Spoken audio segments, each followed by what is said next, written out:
Mimi huwa sipendi kuzipokea pressure wala sipendi kupokea vitu ambavyo havina msingi, kwa sababu huwa nasemaga mapema sana, hii timu itakuja kutuua. Hii timu sio kuchukua ubingwa leo wala kesho. Kwa hali hii ninavyokuambia, mara Mangungu, mara Magoli, kila mmoja anafanya timu yake. Yule mwingine anakuambia timu hii ya Mungu. Ngoja niwaambie kitu kimoja, Yanga amesajili wachezaji ni hatari. Kuna mwamba mmoja anaitwa Sujika Mandanda kama Makonde, kuna yule mwingine Mpemba, kuna wewe. Yanga wamesajili kulikweli. Njoo upande wetu sisi hapa, tunatambulisha vyuma. Jamani, hebu ujanja tuache. Kina Mangungu, kama Simba mmeishindwa mtuachie. Magoli, acheni kumgombania timu.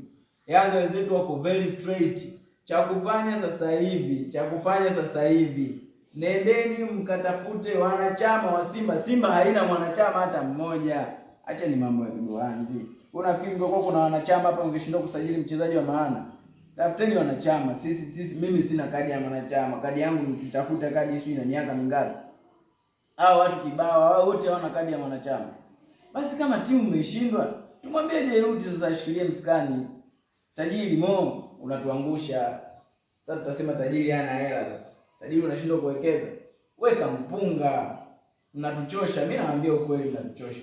Sisi sasa hivi Simba Mangungu na ndio mtasababisha jezi sinunuliwe. Yaani mambo ni vuru. Simba haina maana sasa hivi. Sasa hivi tuangalie, labda Azam anaweza kashika nafasi ya pili, Simba tukaa nafasi ya tatu. Tukijitahidi nafasi ya pili sawa, ila Yanga bingwa.